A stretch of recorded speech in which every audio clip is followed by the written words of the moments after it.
ಒಂದು ಮಾತಿದೆ, ಸಜ್ಜನರ ಸಂಘ ಹೆಜ್ಜೆನ ಸವಿದಂತೆ ಅನ್ನುವಂಥ ರೀತಿಯಲ್ಲಿ. ಓಕೆ, ಅವರ ಚಾಟಿಂಗ್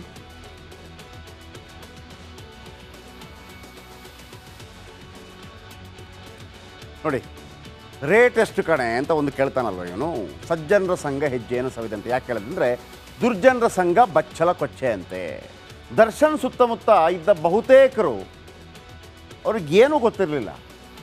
ಕಾನೂನು ಇದೆ, ಮತ್ತೊಂದಿದೆ, ಇದು ತೊಡಕಾಗತ್ತೆ, ಹಣ ಇದೆ, ಎಲ್ಲ ಆಗತ್ತೆ ಅಂತ. ಹಂಗಲ್ಲ. ಯಾಕೆ ಅಷ್ಟು ಅರ್ಜೆಂಟಾ ಅಂತಾನೆ ರೇಣುಕಾಸ್ವಾಮಿ. ಸ್ವಲ್ಪ ಇದೆ ಅಂತ ಹೇಳಿದಂತೆ ಪವಿತ್ರ ಗೌಡ. ಹಣ ಬೇಡ, ನೀನು ಬೇಕು ಅಂದಿದ್ಲು ಪವಿತ್ರ ಗೌಡ. ಮರ್ಯಾದಸ್ಥ ಹೆಣ್ಣು ಮಕ್ಕಳು ಹಿಂಗೆ ಮಾತಾಡ್ತಾರಾ ಅಂತ ಆಗತ್ತೆ ಅಲ್ವಾ. ಇವರಿಬ್ಬರು ಇನ್ನೂ ಅಸಹ್ಯವಾಗಿ ಮಾತಾಡಿದ್ದಾರೆ. ಈ ಅಸಹ್ಯ ಚಾಟಿಂಗ್ ತೋರಿಸೋಕ್ಕೆ ಆಗೋದಿಲ್ಲ, ಅದು ಇನ್ನೂ ಇದೆ. ಹೇಗಿದೆ, ಇಷ್ಟ ಆಯಿತಾ ಅಂತ ಅವನು ಕೇಳ್ತಾನೆ. ಅಂದರೆ ಕ್ಷೇತ್ರ ದರ್ಶನ ಮಾಡಿಸ್ಬಿಟ್ಟು ಹೌದು ಸೂಪರ್ ಆಗಿದೆ ಅಂತ ಇವಳು ಹೇಳ್ತಾಳೆ. ರೇಟ್ ಎಷ್ಟು ಅಂತ ಅವ ಕೇಳ್ತಾನೆ. ಕೇಳಿದರೆ ಅದೆಲ್ಲ ಬೇಕಾ ಅಂತ ಇವಳು ಕೇಳ್ತಾಳೆ. ಯಾರ ಮನೆ ಹೆಣ್ಣುಮಕ್ಳು ಕೂಡ ಈ ರೀತಿ ಚಾಟ್ ಮಾಡಲ್ಲಲ್ವಾ. ಚಪ್ಪಲಿ ತೋರಿಸ್ತಾರೆ, ಇಲ್ಲ ಬ್ಲಾಕ್ ಮಾಡ್ತಾರೆ. ಅಂದರೆ ಇವರ ಉದ್ದೇಶ, ಈಕೆ ಕೂಡ ನುಲಿತಾ ಚಾಟ್ ಮಾಡಿದ್ದಾಳೆ, ಅದಂತೂ ಗ್ಯಾರಂಟಿ ಆಗಿದೆ. ಪವಿತ್ರ ಹೀಗೆಲ್ಲ ಚಾಟ್ ಮಾಡ್ತಾ ಇದ್ದರೆ ದರ್ಶನ್ ಕೂಡ ಕೇಳಬೇಕಲ್ವಾ, ನೀನು ಯಾಕೆ ಚಾಟ್ ಮಾಡಿದೆ ಅಂತೇಳಿ. ದರ್ಶನ್ ಕೇಳಲಿಲ್ವ? ಹಾಗಿದ್ರೆ ಪವಿತ್ರ ಬದಲು ಪವನ್ ಚಾಟ್ ಮಾಡಿದ್ರು ಒಪ್ಕೊಂಡ. ಇಬ್ಬರ ಕುಮ್ಮಕ್ಕು ಕೊಟ್ಟಿದ್ದೇಕೆ? ಇಬ್ಬರು ಕುಮ್ಮಕ್ಕು ಕೊಟ್ಟಿದ್ದಕ್ಕೆ ಅಲ್ವಾ ಚಾಟ್ ಆಗಿದ್ದು ಇಲ್ಲಿ. ದರ್ಶನ್ ನೀನು ಕೊಲ್ಲಬೇಕಿದ್ದದ್ದು ರೇಣುಕಾನನ್ನ ಅಲ್ಲ, ರೇಣುಕಾ ಸ್ವಾಮಿಗೆ ಪ್ರಚೋದನೆ ನೀಡಿದ ಪವಿತ್ರಾಳನ್ನ ಅಂತ ಯಾರಾದರೂ ಹೇಳಿದರೆ, ಪವಿತ್ರ ಹೆಸರಲ್ಲಿ ಕೆಟ್ಟ ಚಾಟ್ ಮಾಡಿದ ಪವನನ್ನು ಯಾರೀಗ ಅವನು ಮಾಡ್ದ? ಯಾರು? ರೇಣುಕಾ ಸ್ವಾಮಿ. ಒಂದು ಕಂಪ್ಲೇಂಟ್ ಕೊಡಬೇಕಾಗಿತ್ತು, ಬ್ಲಾಕ್ ಮಾಡಬೇಕಾಗಿತ್ತು, ಮತ್ತೊಂದು ಮಾಡಬೇಕಾಗಿತ್ತು, ಅವನಿಗೆ ಶಿಕ್ಷೆ ಕೊಡಿಸ್ಬೇಕಾಗಿತ್ತು. ಅವನು ಲಂಚ ಕೊಟ್ಟ, ನೀವು ಲಂಚ ಸ್ವೀಕಾರ ಮಾಡಿದ್ರಿ. ಅವನ ಕಕ್ಕಾನೆ, ನೀವು ಯಾಕೆ ತಿಂದ್ರಿ ಅಲ್ವಾ? ಪವನ ಹತ್ರ ಯಾಕೆ ಮಾಡಿಸಿದ್ರಿ? 500 ರೂಪಾಯಿ ಅವನೇ ಹಾಕಿಸ್ಕೊಂಡಿರ್ತಾನೆ ನೋಡಿ, ಅವನ್ನೇ ಹಾಕಿಸ್ಕೊಂಡಿರ್ತಾನೆ ಬಿಯರ್ಗೆ ದುಡ್ಡು. Yes, next. ಭಾಳ ಮುಖ್ಯವಾಗಿ ಆ ಮೆಸೇಜಲ್ಲಿದ್ದದ್ದು ಒಂದು, ನಿನ್ನ ರೇಟ್ ಎಷ್ಟು, ನಿನ್ನನ್ನು ಮೇಂಟೈನ್ ಮಾಡಲಾ, 500 ರೂಪಾಯಿ ಕಳಿಸ್ಲಾ, ಆಮೇಲೆ ಕ್ಷೇತ್ರ ದರ್ಶನ ಅಂತೂ ಮಾಡಿದ್ದ, ಹೆಂಗಿದೆ ಅಂತ ಇವಳು ಕೂಡ ಸೂಪರ್ ಅಂತ ಕಳಿಸಿದ್ಲು. ಆಮೇಲೆ ನನಗೊಂದು ಡೌಟು, ಆ ಮೊಬೈಲ್ ಯಾರ ಹತ್ರ ಇತ್ತು?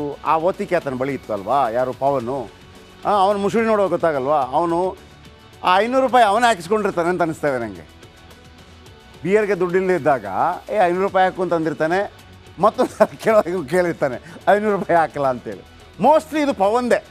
500 ರೂಪಾಯಿ ವಿಚಾರ ಇದೆಯಲ್ಲ, ಬಿಯರ್ಗೆ ದುಡ್ಡಿಲ್ಲದೆ ಇದ್ದಾಗ ಮಾಡಿಸಿರ್ತಾನೆ ಅಂತ ನನ್ನೊಂದು ಡೌಟು.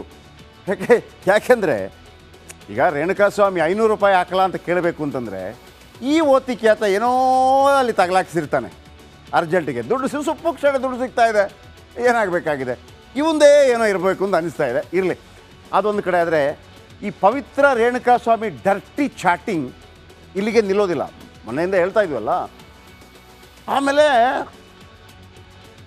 ಇಲ್ಲಿ ಪವಿತ್ರ ಗೌಡ ಕೂಡ ಭಯಂಕರ ಕ್ರಿಮಿನಲ್ ತಲೆ ಓಡಿಸಿದ. ಮೆಸೇಜಲ್ಲೇ ಮಸಲತ್ತು ಮಾಡಿದ್ದಾರೆ ಪವಿತ್ರ ಗೌಡ.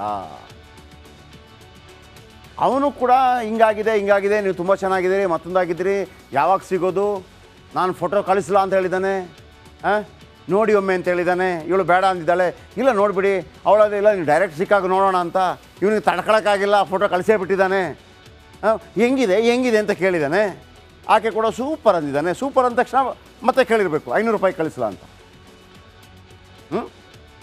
ಸೊ ಇವರಿಬ್ಬರ ನಡುವೆ ಈ ಚಾಟಿಂಗೆಲ್ಲ ಆಗ್ತಾ ಇದೆಯಲ್ಲ, ರೇಣುಕಾನಿಗೆ ಮುಂದೆ ಏನೆಲ್ಲ ಹೇಳಿದ್ಲು ಅನ್ನುವಂಥ ಮಾಹಿತಿ ಈಗ ಸಿಗ್ತಾ ಇದೆ. ಎಕ್ಸ್ಕ್ಲೂಸಿವ್ ಆಗಿ ಇದರ ಬಗ್ಗೆ ಒಂದು ಮಾಹಿತಿ, ಹೇಗೆ ಆತನನ್ನು ಕೆಡ್ಡಾಕೆ ಬೀಳಿಸಿದ್ಲು ನೋಡಿ. ನೀನು ನನಗೆ ಪ್ರಾಮಿಸ್ ಮಾಡಿ ಹೇಳು, ನನ್ನ ನಂಬರ್ನ ಯಾರಿಗೂ ಕೊಡಲ್ಲ ಅಂತ. ಪ್ರಾಮಿಸ್ ಮಾಡಿ ಹೇಳು ನೀನು ಪ್ಲೀಸ್ ಕಣೆ. I am interested in and romance ಕಣೆ. ಪ್ರಾಮಿಸ್ ಯಾರಿಗೂ ಕೊಡಲ್ಲ. ಮದರ್ ಪ್ರಾಮಿಸ್ ಮಾಡಿ ಹೇಳು ಪ್ಲೀಸ್ ಕಣೆ. ಮದರ್ ಪ್ರಾಮಿಸ್ ಕೊಡಲ್ಲ. ಓಕೆ ಆಯಿತು, ಥ್ಯಾಂಕ್ ಯು ಸೋ ಮಚ್ ಕಣೆ. ಲೈಫ್ ಲಾಂಗ್ ನಾನು ನಿನಗೆ ಗುಲಾಮನಾಗಿ ಇರ್ತೀನಿ ಕಣೆ, ಆಯಿತಾ? ನಿನಗೋಸ್ಕರ ಕಣೆ. ನಾನು ನಿನ್ನ ನೋಡೋಕೆ ಕಾಯ್ತಾ ಇರ್ತೀನಿ.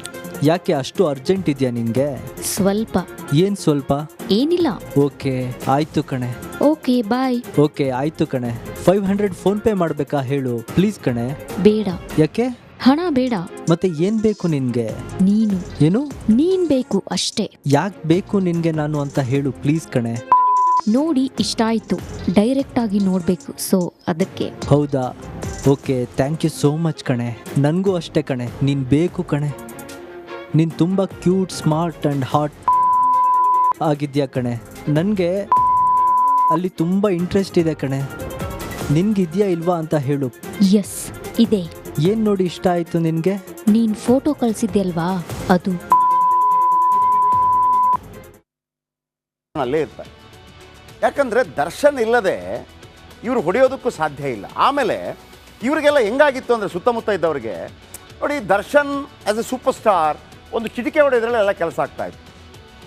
ಈಗ ಎಲ್ಲಿಗಾದ್ರೂ ಹೋಗಬೇಕಪ್ಪ, ಒಂದು ಫೋನ್ ಕಾಲ್ ಸಾಕಿತ್ತು ದರ್ಶನ್ಗೆ, ನಮ್ಮ ಹುಡುಗರು ಬರ್ತಾರೆ ಸರ್ ಸ್ವಲ್ಪ, ಅಲ್ಲಿ ಕಮಿಷನರೇ ಬೇಕಿದ್ರೆ ಸೆಕ್ಯೂರಿಟಿಗೆ ಜನ ಹಾಕ್ಬಿಡ್ತಾರೆ ನೋಡಿ. ಆ ಗೌರವನ ಉಳಿಸ್ಕೋಬೇಕಲ್ಲ, ಸಮಾಜ ಕೊಟ್ಟಿರೋ ಮರ್ಯಾದೆ ಅಲ್ವ ಅದು. ಈ ಹುಡುಗರಿಗೆಲ್ಲ ಸಿಗ್ತಾಯಿತ್ತು. ಯಾವುದಾದ್ರೂ ಹಣ ಒಂದು ಬಾರ್ಷ ನಮ್ಮ ಹುಡುಗ. ಈ ಪವನ್ಗೆ ಇವ್ರಿಗೆಲ್ಲ ಧೈರ್ಯ ಇದ್ದದ್ದು ದರ್ಶನ್ದು ಆ ಧೈರ್ಯ. ಆಮೇಲೆ ದರ್ಶನ್ಗೆ ಕೆಪಾಸಿಟಿ ಇತ್ತಲ್ಲ, ಆದರೆ ಯಾವತ್ತೂ ಕೂಡ ಒಳ್ಳೆಯ ಕೆಲಸಗಳಿಗೆ ಮಾತ್ರ ಇನ್ಫ್ಲುಯೆನ್ಸ್ ಆಗೋದು.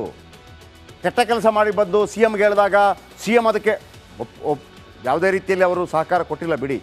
ಸಹಕಾರ ಕೊಟ್ಟರೆ ಸಮಾಜ ಬಿಡತ್ತಾ? ಮೀಡಿಯಾ ಬಿಡತ್ತಾ? ಬಿಡತ್ತೇನ್ರಿ?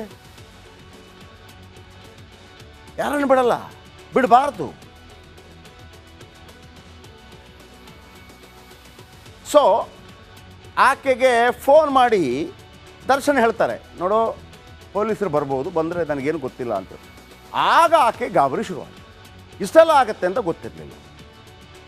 ಆಮೇಲೆ ಇದ್ದಾನಲ್ಲ, ಯಾರು? ರೇಣುಕಾ ಸ್ವಾಮಿ. ಅವನೇನು ಸಾಚ ಅಲ್ಲ. ನಾವು ಈಗಲೂ ಹೇಳ್ತೇವೆ, ಅವನೇನು ಸಾಚ ಅಲ್ಲ. ಅವನು ಮಾಡಿದ್ದು ಮಹಾ ಅಪರಾಧನೇ.